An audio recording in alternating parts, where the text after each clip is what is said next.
Welcome to the Project Zion podcast. This podcast explores the unique spiritual and theological gifts Community of Christ offers for today's world.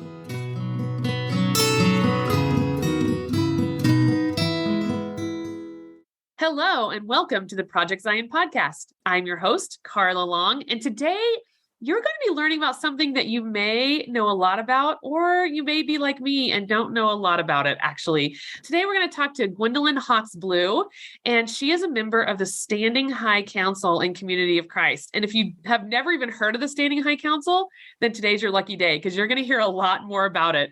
So hi, Gwen. Thank you so much for being here. Hi, Carla. I'm really pleased to have this opportunity to chat with you. Oh, that's good, because I didn't know if you'd be pleased about it or not. So before we jump into the Standing High Council and what it does and who they are, why don't you tell us a little bit about yourself, Gwen? Sure. Well, I grew up in the state of Florida, in Pensacola, and only gravitated to the Midwest, Missouri, where I live now, after attending college in both Iowa, Graceland, and then KU in Lawrence, Kansas. So I actually joined the church when I was about 9 years old. So I'm familiar with it from having lived as a part of this faith body for a number of years. So as I mentioned, I went to Graceland for a couple of years, transferred to KU, worked in the field of social services type positions for city, state, quasi-government for about 20 some years, and then worked as a speaker/trainer for Skill Path seminars for about 15 years. Oh, wow. I was married, had 3 children, and I have 2 wonderful grandkids. Oh, I hear that having grandkids is the best part of having kids. Oh, it is. It is, I assure you. Yes, I can understand that. I did not realize that you were a Jayhawk, a little Jayhawker. Yes, I also am from Kansas, but my dad went to K-State. So oh, well. We might have to finish this podcast a little early, because I'm not sure I'm supposed to be talking to anyone from KU. Just I hear you. Well, one of my sons went to MU, so that's the way it goes. Ooh, that's tough. That's tough. So, Gwen, I think I'm just going to start off with just a pretty easy question. And what is the Standing High Council? The Standing High Council is a body of 12 high priests in the church who serve at the pleasure of the First Presidency to provide advice as an advisory council. And I think maybe looking at the title itself may help some understanding basic. The choice of wording to name this body allows it to kind of differentiate itself from other councils in the church. The term standing means that this is a permanent council. It's not ad hoc or temporary. And then the term high council conveys that the group is composed of high priests exclusively, and it has the authority and takes precedence over other councils of lesser authority within its jurisdiction. So that's kind of the title and what all that implies. Well, you've already surprised me. I didn't realize that you had to be a high priest in order to be on the Standing High Council. So that I've already learned something on this podcast. And we're 3 minutes in. So that's really interesting. The Standing High Council, and they serve at the pleasure of the president of the church. Right. Okay. Yeah, the council members are actually called by the First Presidency of the church. There is no election or nomination or anything like that. And, I don't know verbatim what the criteria is for the call, but there are people from a variety of backgrounds, which is very helpful. And I think absolutely. That surely makes a difference for sure. And I think you said that there are 12 people on the council. Is that what you said? Yes, there are 12. And in fact, there have been changes since I came on the council in the 90s, in that there are people from outside of the United States. Currently, of the 12 members, there are 4 states within the United States represented: Ohio, Florida, Michigan, and Missouri. But then the other members are from other countries. There are 8 members from the USA And then the other members are from different countries, South Australia, Canada, Nigeria, and Germany. That makes me really happy to hear because, to be a worldwide church, we really need worldwide voices. And so I knew one was from Germany because I remember when she was set apart last conference for it. Right. Yes. And she's also a very dear friend of mine. Yeah, I agree with you. That question came up some years ago when I was doing some kind of presentation. The question came up about membership and were there members outside of the USA? And so it is very meaningful, I think, for the church to have that broad spectrum of perspectives from folks from different nations or countries with their particular culture. Absolutely. Very, very important. And I love hearing about that. So you said that you're chosen by the president. And so right now the president prophet is Steve Easy, and of course, does he just call you up and say, hey, I was wondering if you'd be a part of it? Is that how you're chosen? Is that how? Well, actually it was something like that, but it was when Grant McMurray was president of the church, and I did get a telephone call. And I remember it vividly. He called and asked if I would be willing to serve on the Standing High Council. And my first question showed where I was as far as knowledge, which is where I think a lot of people are if you don't delve into it. What exactly does that group do? I asked. And his response was that they served, or the groups did serve, to provide a variety of perspectives on different topics identified by the First Presidency from that individual's particular experience. And we would meet periodically, and if I would be willing to volunteer to participate, then that opportunity was available. So I said yes. And I have to tell you, as a personal testimony, that being a part of that group was never, kind of on my radar screen, as they say. A young Black woman growing up in the South, and I knew about the council, having heard about it over the years, but to have been asked said to me that being available to serve the church in some capacity was a significant opportunity, and I wanted to embrace that. I have to tell you, I like the scripture where Mordecai talks to Queen Esther when his nation was in danger, and she was a little hesitant or questioning why she should take on the responsibility. He asked, and he said, well, you don't know that, but perhaps you are here for such a time as this. And I really thought about that in my thinking in response to the question of whether I wanted to serve, that perhaps because of my life's experience, it would be helpful if I were to participate because my voice was needed. Not to make any special thing about my voice, except in the sense that I had experience that perhaps could be useful. Absolutely. Absolutely. I'm so glad that it's your voice that is counseling the president prophet of the church and many others. But yes. When knowing you, I completely trust what you have to say. And I'm sure I'd be behind you. How often do you meet? Do you meet often? You have to say pre-COVID and post-COVID. Right. Pre-COVID, we met at least quarterly. I was trying to remember how often did we meet. It's been so many years now, but we would meet at least quarterly. And actually, the last time we gathered was for a retreat, because typically when we meet, it's a meeting of 2, maybe 3 hours. And we're dealing with very significant, challenging issues. And that period to come together and talk is pretty limited. So we had the retreat in order to allow an opportunity for us to get to know each other a little better, but also to spend more time in discussion. So that was back in 2019 maybe, or 2020. I don't know. COVID has messed up my thinking as far as when things take place, but I know it was pre-COVID. Since then, however, since COVID, we have not been able to meet, but there is an upcoming discussion that's planned working around different time zones. So we'll be meeting in 2 sessions, and the sessions are set up so that they are appropriate for people in different time zones. Yeah, that's never easy. That's never easy figuring that out, especially when you have someone from Australia and Africa And Nigeria. and Yeah, right. That makes it a little difficult. Yes, it does.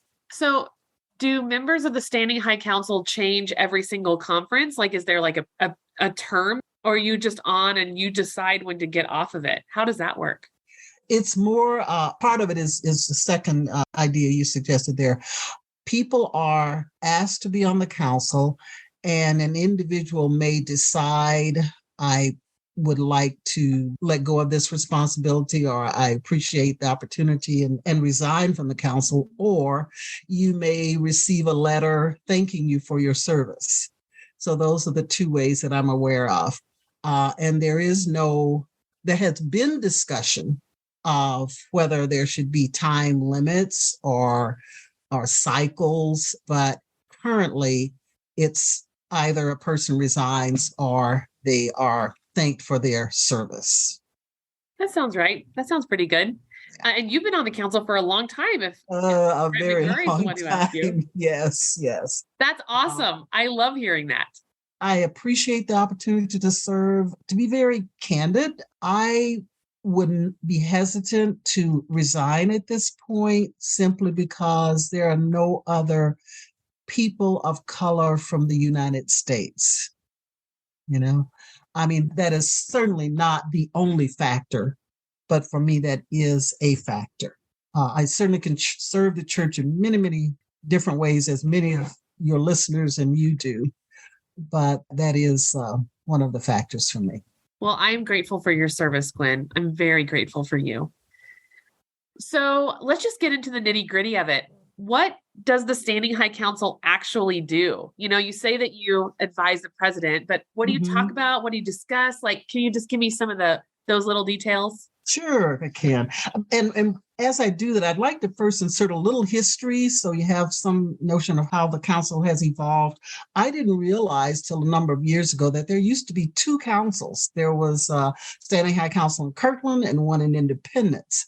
And the first establishment of Standing High Council took place on February 17th, 1834 in Kirtland. And I'll read a quote from Doctrine and Covenants. It said, "This day a general council of 24 high priests assembled at the house of Joseph Smith by revelation and proceeded to organize a high council of the Church of Christ, which was to consist of 12 high priests and 1 or 3 presidents, as the case might require, for the purpose of settling important difficulties which might arise in the church or the bishop's council to the satisfaction of the parties." Well, in 2012, President Vesey was talking about the historical council and mentioned the fact that there were 2, but as membership began to grow in Independence, the one in Kirtland was closed and the one in Independence continued. And he said that the nature and function of the council also evolved. Initially, the council focused on things like sending out missionaries. It managed the migration of members. It ruled on church court cases and other such duties. So then as the church grew, in fact, and the structure of the church changed so that there were field people, there were appointees, there was the establishment of the apostles. Field administration changed, so that brought about a change in the function of the Standing High Council. But in recent history, the judicial function was used when necessary, because initially a lot of judicial things came through the council. And the primary activity of the Standing High Council was to provide guidance on moral, ethical, theological, and sacramental issues. Those are the primary foci of the council at this point.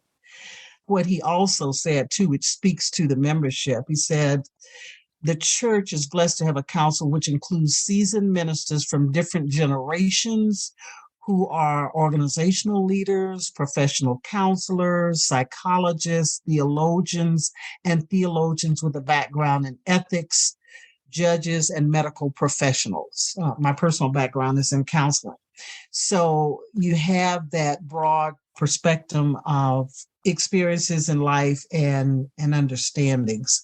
So what happens now often is that the council is assigned to work in committees and then provide feedback on situations and or issues. We study topics of concern to the church. We provide reports and, when needed, draft statements or position statements for review by the First Presidency. And there are occasions where members have rendered papers based on that particular person's area of expertise on specific topics of interest to the First Presidency. And a question I'll roll this into that has come up before: does the council suggest topics? And while I believe the First Presidency may be open to hear from us, the agenda is set by the First Presidency for the council. So to give you some idea, reports and papers and statements in the last 20 years have covered things like preventing ministerial misconduct, policy on privileged communications to a minister, race and ethnicity task force report, revision of the statement on abortion happened, taking stands on restoring justice. There was a committee on homosexuality in the church. We reviewed the succession and presidency. There was a presentation on process, dialogue with purpose and integrity. There was a paper, Theological Foundation for Sexual Ethics. And there's also have been papers on reflections on the future standing high council membership. So as you see, there's a broad area that is covered. And I think essential to our work is what is happening in the church. Questions are coming up by the membership, what challenges are people dealing with. And I only have some inkling of the fact that the First Presidency gets lots of communication from church members, but I'm sure that some of what we discuss has come about because people are very concerned about a topic or an issue. And so then when we meet, we'll have an agenda that identifies this is what we plan to discuss, or have that information prior to the meeting so we can do our homework and come with ideas and thoughts and suggestions to share. Wow. It does seem like you're dealing with some of the harder issues of the church. Yes. And harder issues of life. Mm-hmm. And I'm sure that many of you come from very different perspectives. Yes. And so do you, as a group, come to some sort of consensus of what advice you're going to give to the First Presidency? Or if there's a lot of different ideas and out there, do you present all of that to the First Presidency? How does that part work? It pretty much works that each person will present, or committee, if there's been a group committee assigned to something, present their take on it. Diversity of experiences and perspectives provides broader understanding. So it's not a lockstep, we all agree to this, although there may be people of the 12 who have similar takes on it or similar thinking about an issue. But that diversity in who we are helps, and our perspective helps to give a broader look by the First Presidency so that they can weigh ideas and look at things from a wider lens than just one notion. So the quick answer to your question is yes, we bring a variety. No, there's not always consensus about our thoughts, but after having heard us, the First Presidency, and they obviously, the First Presidency has other bodies that they share probably some of the same types of things that we address. So they're getting feedback, but it's, say if they're talking to the Council of 12, the Council of 12 members will have a take on it from their position, in council meetings, one might say, here's what I'm hearing in the jurisdiction where I live, or here are the questions that come up for me, or here are the questions that people pose to me. So there may be a variety of ways that an individual who's a member would say, I've come to the table with this idea, this thought, or this question. I think that's super important. And you've brought up something, Gwen, that I've never really thought about before. So I know the First Presidency hears from a lot of people in the church. I am pretty sure that their emails are full of things that are happening around the church. But a lot of those emails, I'm sure, come from a place of emotion, like an issue that people feel very strongly about and have decided to write to the First Presidency. And I'm sure that when they hear those things, like, it is a very emotional response. So taking all of those issues to a group of trusted 12 people who may have an emotional response or may not have an emotional response and can look at the issues more objectively is a real gift. It's a real gift to the First Presidency to have that. And I'm sure they're grateful for it. I believe so too. In the remarks that President VC shared back in 2012, and he's done so on other occasions, but that's the one I quoted earlier, he did say he valued the expertise and the understanding and the voices of people who were on the Standing High Council. I think the inclusion of this wider view makes it possible for the First Presidency to have input and helpful information that it simply would not have. I mean, one individual is going to have one individual's experience and perspective, regardless of who you are. But when you have other concerned individuals who are as committed as any of us are to building Christ's kingdom and bringing about peace, then what has my life, what has my educational or professional experience said to me or helped me to understand that I can share with someone else so that they being the First Presidency, have a broader way to come to decisions. Yes, absolutely. You said it much better than I did. Wow, that's a really interesting. I hadn't even really thought about that before. So what a gift for the First Presidency. You mentioned a little earlier, and I know that there's been some confusion about this, but there's no such thing as church court anymore. Is that true? Like, the Standing High Council used to hold court. Isn't that true or no? I think they did have more court situations. I'll just have to say, I've never been involved in anything since I've been on the High Council for this 20-some years now that was anything like a court. So, yeah, I'm not sure that happens. I don't think it happens anymore, but I just wanted to clear that with you. I'm pretty sure that is off the table now. We just don't do that anymore. And if I were to say identify the specific functions of what we address in broad terms, there are four things. One, we consider questions of moral and ethical significance. Two, we provide general advice and counsel to the First Presidency. Three, we consider appeals from field jurisdictions. Now, there haven't been any court appeals, but if there are questions that come up in jurisdictions, we would review those. And this one has not been exercised to in a significant degree, but may advise the presiding bishopric when requested by the First Presidency. We have had members of the bishopric, share with us. And of course, Stacey Cram in her position had, opportunity to dialogue there. Well, then maybe I'll get to talk to you as a Standing High Council member sometime in the future. Who knows? Gwen, I already felt like a little bit of anxiety when you read that first one, when you read issues of moral and ethical, those kinds of things really stress me out when I have to think about those kinds of things. I'm a person who can see both sides really, really pretty clearly, I think. And so when I heard that, I'm like, oh my gosh, that sounds really, really hard.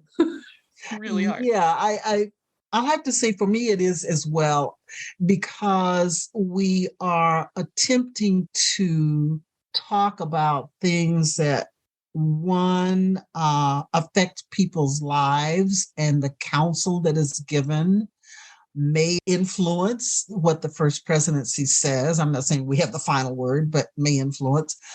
And there's so many variations of how life is experienced.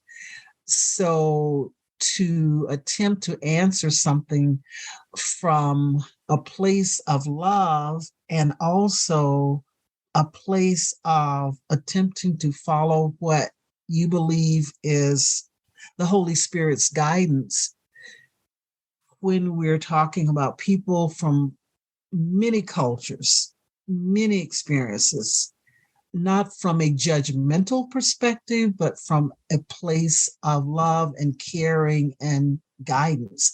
It's a challenge. Yeah. It's a pretty hefty responsibility because there's not only how you feel about that certain issue, Right. but you kind of have to step into where is God calling us to on this issue? And maybe where God is calling doesn't really fit your own personal theology. Right. That would be so difficult to have to work through. Like, it feels like in a lot of these circumstances, because when you read those ethical questions that you had to get through, like all of them made me a little bit uncomfortable. All of them. Mm-hmm. Yes. And I feel so blessed that as a faith community, we have taken this route, have been guided in this way to look at those issues that have impact on membership, and the world on membership, and made an effort to be as wise and as compassionate as we can be. So, Gwen, this has just been a fascinating look at the Standing High Council. Thank you so much for saying all that you said, and I've learned so much. But is there anything else that you might want to say that that you didn't get a chance to say? Well, Carla, it may be repeating some of what I've said, but I just want to emphasize some things. One of those is that the work of the Standing High Council does sometimes take on the form of official statements presented to the church as official views or positions, such as the statement on abortion, an important question that the church faced. And another emphasis point for me is that the diversity of professional and academic training and perspectives that abound in the Standing High Council actually help bring a broader understanding of how we approach topics and issues. The inclusion of diversity in a variety of forms, gender, age, orientation, ethnicity, our experiences, all of these within the Standing High Council demonstrate the church's intentionality to exhibit the enduring principle of unity in diversity. And through the blessing of the Holy Spirit, we can assist in supporting God's call to the church.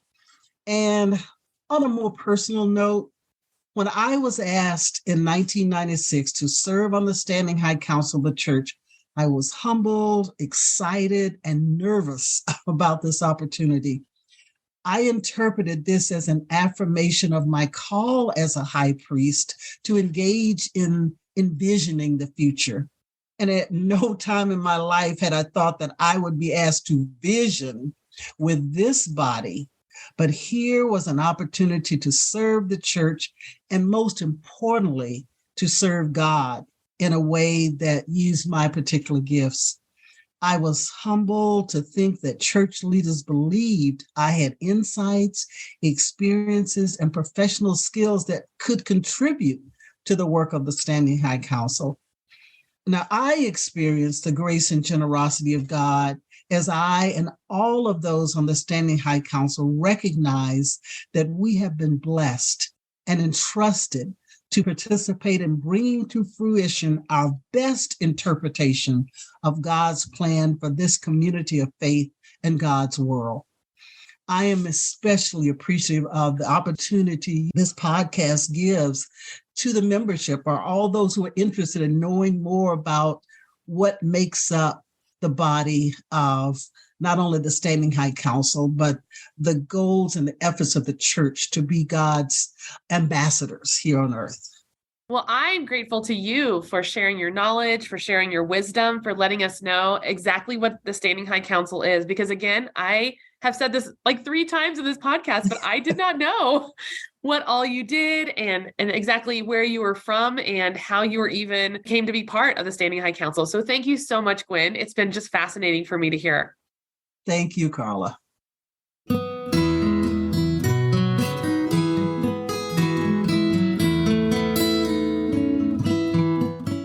Thanks for listening to Project Zion Podcast.